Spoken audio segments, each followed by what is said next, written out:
بسم اللہ الرحمن الرحیم۔ ناظرین کرام السلام علیکم۔ ٹی آئی کالج میموریز کے پروگرام یادوں کے دریچے میں 65 نمبر پروگرام میں آپ کے ساتھ حاضر ہیں۔ اس سے پہلے ہم 64 پروگرام کر چکے ہیں، جس میں زیادہ تر T I college old boys کی یادیں تھیں، پروفیسر صاحبان کا انٹرویو تھا، وہ پروفیسر صاحبان جو اس دنیا سے گزر چکے ہیں ان سے متعلق پروگرام ہم نے کیے تھے۔ اس کے بعد ایک نیا سلسلہ شروع کیا جس میں جو جماعت کے گراں قدر خدمات کرنے والے احباب ہیں جو گزر چکے ہیں ان سے بھی انٹرویو کیے، اور جو اس وقت خدمت کر رہے ہیں ان کو بھی ہم نے انٹرویوز کی صورت میں شامل کیا۔ اس کی آج جو 65 پروگرام ہے۔ ناظرین، آج کے زمانے میں جو شہر سرگودا کو حاصل ہے، پہلے وقتوں میں جبکہ سرگودا کا وجود نہ تھا، اس علاقے کو یا اس علاقے کا ہیڈ کوارٹر جو ہے وہ شاہپور کہلاتا تھا، اور ادراما اس کا ایک چھوٹا سا گاؤں ہے۔ اس دور میں وہاں ایسے ایسے عالم دین، خدا ترس، عبادت گزار، عالم و فاضل گزرے ہیں جنہوں نے بہت ابتدا ہی میں مسیح آخری زمان کی آواز پر لبیک کہنے کی توفیق پائی۔ حضرت مولوی شیر علی صاحب اور حضرت حافظ عبدالعلی صاحب کے والد گرامی حضرت مولوی نظام الدین صاحب رضی اللہ تعالیٰ عنہ، جو قرآن، حدیث، عربی، فارسی اور طب میں دسترس رکھتے تھے، ادراما کی مسجد کے امام تھے، اور انہوں نے جب مسجد میں اعلان کیا کہ میں امام مہدی اور مسیح پر ایمان لے آیا ہوں، تو بتایا جاتا ہے کہ ادراما گاؤں کی بہت بڑی اکثریت جو ہے وہ احمدی ہو گئی، اور آج بھی یہ گاؤں احمدی گاؤں کہلاتا ہے۔ ادراما کے ابتدائی اکابرین کا ذکر کے سلسلہ میں ہمیں سلسلہ کے جو لٹریچر ہے اس میں جا بجا ان کا ذکر ملتا ہے۔ خود حضرت مسیح موعود علیہ السلام نے حقیقت الوحی کے صفحہ 529 پر حضرت مولوی نظام الدین صاحب کا ذکر فرمایا ہے۔ حضرت مولوی نظام الدین صاحب کے والد حضرت غلام مصطفیٰ صاحب نے اپنے بچوں کو نصیحت کی تھی کہ زمین نہیں بلکہ علم ہماری میراث ہے۔ چنانچہ ہم دیکھتے ہیں کہ حضرت مولوی نظام الدین صاحب اور ان کے بھائی حضرت حکیم شیر محمد صاحب سے چلنے والی نسل کے حق میں یہ دعا جو ہے وہ پوری ہوئی۔ حصول علم کے ساتھ ساتھ دینی غیرت، خدمت، انکساری کا جو چراغ حضرت مولوی شیر علی صاحب نے جلایا تھا، اس کی لو مسلسل پھیل رہی ہے، اور ادراما گاؤں سے تعلق رکھنے والے بے شمار خدمت گزار ربوہ و دنیا کے دیگر شہروں میں خدمت کی توفیق پا رہے ہیں۔ انہی میں ایک کرنل دلدار احمد صاحب بھی ہیں جن کو میں بہت بچپن سے میدان عمل میں دیکھ رہا ہوں۔ راولپنڈی، لاہور اور جہاں جہاں بھی آپ سروس کے سلسلہ میں مقیم رہے، دین کو دنیا پر مقدم جانا، اور اب آدھی صدی سے کینیڈا میں مصروف عمل ہیں۔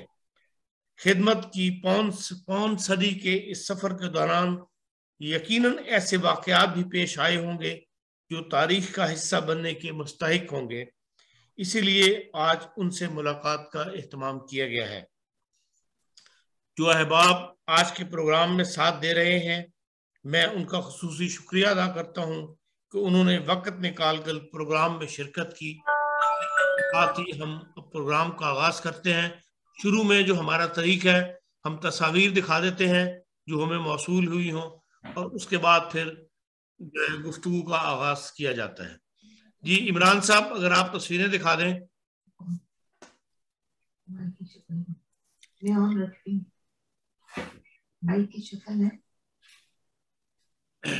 تصویر بڑی ہو سکتی؟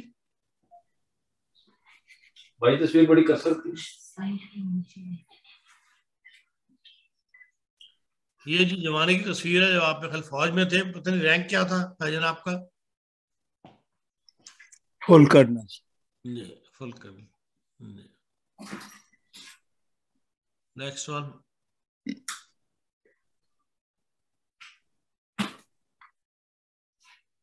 یہ تصویر ٹیڑھی آ رہی، سیدھی نہیں آئی. بہرحال یہ خلافت انتخاب جو ہے حضرت خلیفہ رابع کا انتخاب ہوا ہے اس وقت کی تصویر ہے، جس میں حضرت سب بیٹھے ہوئے ہیں اور یہ بائن دلدار کھڑے ہوئے ہیں. مرزا فرید احمد صاحب ہیں. Next one.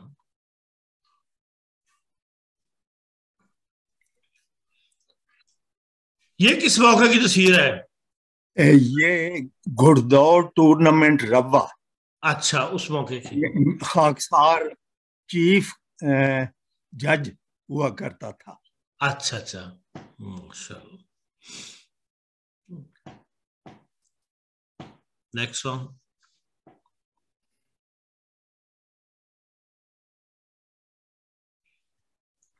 واہ، رابع کے ساتھ.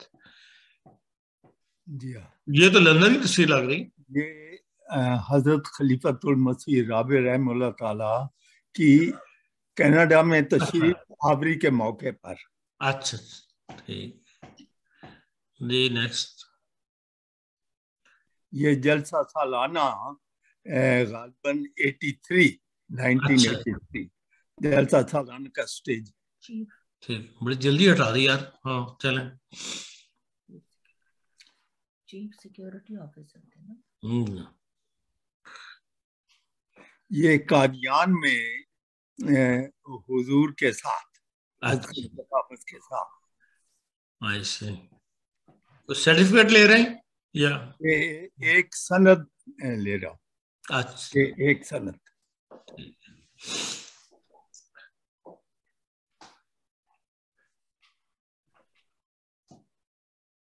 کیوں یہ آخری تصویر تھی رضوان صاحب؟ جی یہ آخری تصویر تھی. اور بھی بھیجی ہے، اور بھی بھیجی تھی ان کی. اچھا چلو ٹھیک ہے جی. 2 تصویریں ملی تھیں وہ ہم نے آپ کو دکھا دی. اب چلتے ہیں بائن دلدار کی طرف. یہ بائن آپ کی بڑی لمبی سروسز ہے. مجھے یاد ہے جب راول پنڈی میں میخل شاید آپ کیپٹن تھے یا میجر تھے، اس وقت بھی آپ، اس زمانے میں تو اتوار کو چھٹی ہوتی تھی پاکستان میں، اور سروسز کے لوگ جو ہیں وہ جمعے پہ سروس اپنی آفس سے سیدھے آیا کرتے تھے. تو راول پنڈی میں جو چند فوجی وہاں تھے ہمارے احمدی، وہ مری روڈ میں جمعہ پڑھا کرتے تھے اور وردی کے ساتھ ہی وہ دفتر سے سیدھے آیا کرتے تھے. ان میں آپ بھی شامل تھے اور اس زمانے سے یادیں شروع ہوتی ہیں. بس انشاءاللہ میں سارا بیان کروں گا. جی کریں بیان جو آپ اس وقت آپ. بسم اللہ الرحمن الرحیم. خدایا تیرے فضلوں کو کروں یاد. خاکسار دلدار احمد، کرنل ریٹائرڈ، حال سیکریٹری بیت الاسلام، مشن ہاؤس، ٹورنٹو، کینیڈا. 1933 میں ضلع سرگودا کے ایک گاؤں ادراما میں پیدا ہوا. یہ گاؤں ادراما حضرت مولوی شیر علی صاحب رضی اللہ تعالیٰ عنہ کے گاؤں کی وجہ سے معروف ہے، اور اس گاؤں کی آبادی کا اکثریتی حصہ احمدی ہے. اس گاؤں کے چند صحابہ کرام کے نام درج ذیل ہیں. نمبر 1 حضرت مولوی مولانا نظام الدین صاحب رضی اللہ تعالیٰ عنہ. نمبر 2 حضرت حافظ عبدالعلی رضی اللہ تعالیٰ عنہ. نمبر 3 حضرت مولوی شیر علی صاحب رضی اللہ تعالیٰ عنہ. نمبر 4 حضرت میاں خدا بخش صاحب رضی اللہ تعالیٰ عنہ. نمبر 5 حضرت میاں حسن محمد صاحب رضی اللہ تعالیٰ عنہ. میری بچپن کی یادوں میں جلسہ سالانہ قادیان میں شمولیت کے وہ سفر ہیں جو کہ ہم سب احمدی ایک قافلہ کی صورت میں قادیان کے لیے کیا کرتے تھے. جب میں نے گاؤں سے پرائمری سکول کی تعلیم مکمل کی تو غالباً 1943 میں 5ویں جماعت میں تعلیم الاسلام ہائی سکول قادیان میں داخل ہوا، اور 1947 میں تقسیم ہند کے وقت پاکستان میں جب کہ تعلیم الاسلام ہائی اسکول چنیوٹ میں قائم ہوا تو تعلیم دوبارہ جاری ہو گئی۔ قادیان میں میری یادیں وہاں کے صحابہ کرام رضی اللہ تعالیٰ عنہم پر مشتمل ہیں، جن کے کردار فرشتوں کی مانند تھے۔ نیز قادیان کے جلسہائے قادیان سالانہ میں شمولیت، تمام دنیا سے مہمان گرامی کا استقبال، خدمت خلق اور مہمان نوازی کی ڈیوٹیاں دینا میری خوشگوار یادوں میں شامل ہے۔ جب حضرت مولوی شیر علی صاحب رضی اللہ تعالیٰ عنہ، جو میری نانی کے بھائی تھے، قرآن شریف کا انگریزی زبان میں ترجمہ کی غرض سے انگلینڈ جا رہے تھے تو قادیان میں وہ اپنی بہن یعنی میری نانی کو ملنے کے لیے ہمارے گھر قادیان میں تشریف لائے۔ جب وہ جانے لگے تو مجھے بتایا جاتا ہے کہ میں نے ان کے کوٹ کے پلو کو پکڑ لیا اور کہا میں بھی آپ کے ساتھ جاؤں گا۔ انہوں نے فرمایا ہاں انشاءاللہ تم بھی جاؤ گے۔ چنانچہ میں بھی بعد میں انگلینڈ گیا اور اب انگلینڈ سے بھی آگے کینیڈا میں بیٹھا ہوں۔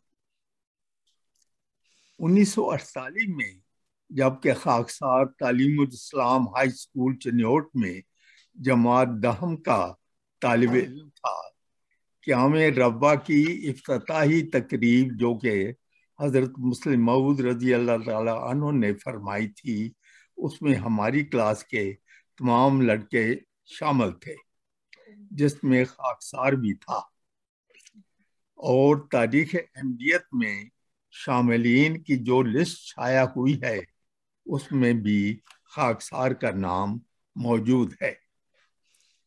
1949 میں جب میں نے جماعت دہم کا امتحان دیا تو اس کے چند ماہ بعد چھٹیاں تھیں اور میں حضرت مسلم موعود رضی اللہ تعالی عنہ کی تاریخ پر فرقان فورس کشمیر میں رضاکارانہ طور سے شامل ہوا۔ یوں فرائض جہاد سر انجام دینے کی توفیق پائی۔ میٹرک کے بعد میں تعلیم الاسلام کالج لاہور میں داخل ہوا اور 1953 یعنی 1953 میں جبکہ میں سال سوم میں تھا، فوج میں بطور کمیشن آفسر شامل ہوا۔ بالآخر 1981 میں 1981 میں فل کرنل کے عہدے سے راولپنڈی میں ریٹائر ہوا۔ بوقت ریٹائرمنٹ آرمی کی روایات کے مطابق خاکسار کے لیے الوداعی ڈنر کی تقریب ہوئی۔ خاکسار کے ذہن میں آیا کہ اس میں مجھے احمدیوں کی طرف سے پاکستان کے دفاع اور جہاد میں شرکت کو خصوصی طور پر اجاگر کرنا چاہیے۔ اس تقریب میں بڑی تعداد میں افسران شامل تھے۔ چنانچہ اپنی تقریر میں میں نے سب سے پہلے تمام افراد کا شکریہ ادا کیا اور پھر بتایا کہ یہ میری پہلی ریٹائرمنٹ نہیں، بلکہ جب قائد اعظم محمد علی جناح رحمہ اللہ نے تمام پاکستانیوں سے جہاد کشمیر کے لیے اپیل کی تو اس وقت یہ صرف جماعت احمدیہ ہی تھی جس نے اس اپیل پر لبیک کہتے ہوئے فرقان بٹالین تشکیل دی۔ اس میں مزدور، کسان، طلباء سے لے کر ڈاکٹر، انجینئر اور وکلاء تک بھی شامل تھے۔ خاکسار بھی شامل ہوا۔ جنگ کے اختتام پر اس وقت کے commander in chief general Gracey نے ہماری خدمات کو عظیم الشان خراج تحسین پیش کیا۔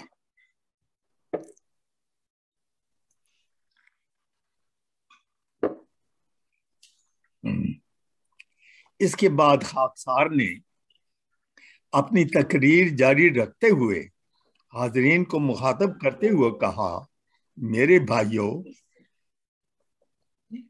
جو بھی اس دنیا میں آیا ہے اس نے ایک دن اس دار فانی سے کوچ کرنا ہے، اور اسی طرح جب فوج میں آیا ہے اس نے بھی ایک دن ریٹائر ہونا ہے۔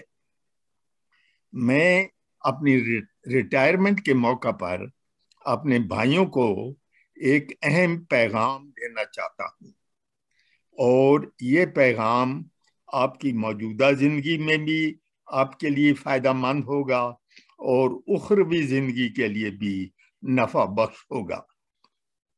دراصل یہ میرا پیغام نہیں بلکہ ہمارے پیارے نبی رسول اللہ صلی اللہ علیہ وسلم کا پیغام ہے، جو یہ ہے کہ جب میرا مہدی آئے تو خواہ تم کو برف کے تودوں سے گھسٹتے ہوئے اس تک پہنچنا پڑے تو پہنچنا، اور اس کو میرا سلام پہنچانا اور اس کو قبول کرنا۔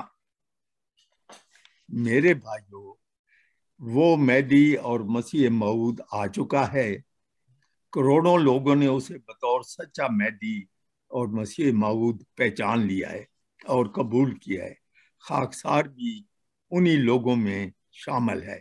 میرے بھائیوں، میں نے حضرت صلی اللہ علیہ وسلم کا پیغام آپ تک پہنچا دیا ہے۔ یہ کہہ کر میں بیٹھ گیا اور خوف محسوس کیا کہ اگر اس پر کوئی رد عمل ہوا یا صاحب صدر نے اپنے خطاب میں اس کے خلاف کچھ کہا تو اس کا اثر جاتا رہے گا۔ یہ احساس ہوتے ہی دل سے ایک آواز نکلی، لا تخشوہم واخشونی، سورہ البقرہ آیت 15، یعنی تم ان سے نہ ڈرو بلکہ مجھ سے ڈرو۔ اور اس کے ساتھ ہی مجھے بالکل سکون اور اطمینان ہو گیا۔ صاحب صدر نے بھی شکریہ کے الفاظ ادا کیے، لیکن اس بارے میں کچھ نہ کہا۔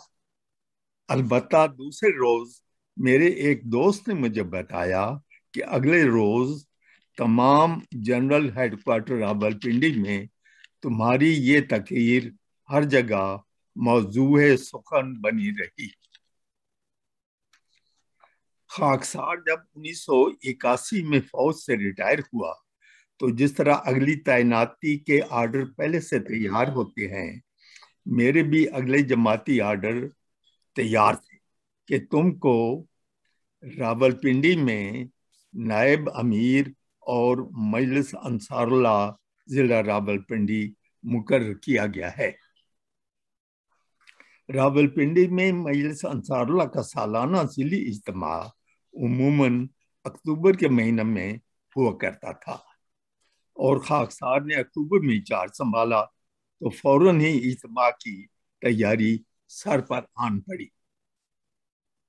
چنانچہ پروگرام بنا کر حضرت مرزا طاہر احمد صاحب خلیفۃ المسیح رابع رحمہ اللہ تعالی، جو اس وقت ابھی خلیفہ نہیں تھے اور صدر مجلس انصار اللہ مرکزیہ تھے، کو اطلاع دینے کے لیے فون کیا تو جواب ملا طاہر احمد۔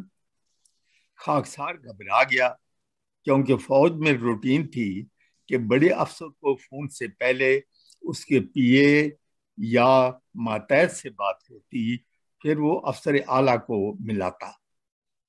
اتن میں فون کرنے والا مخاطب افسر کی حیثیت کے مطابق اس سے مخاطب ہونے کی تیاری کر لیتا، لیکن یہاں تو افسر اعلیٰ براہ راست بول رہے تھے، اس لیے شروع میں کچھ بخلاص آ گیا کہ یہ طاہر احمد کون ہے، کیونکہ عموماً بڑے افسر اپنے عہدہ کے مطابق مخاطب ہوتے ہیں کہ میں فلاں ڈائریکٹر بول رہا ہوں یا فلاں تنظیم کا صدر ہوں۔ کیا یہ طاہر احمد وہ خود ہی ہیں؟ بہرحال کچھ حواس جمع کیے اور اس بخلاہٹ میں جو بھی جواب بن پڑا دیا۔ آپ نے ارشاد فرمایا، پروگرام کیا ہے؟ خاکسار نے جلدی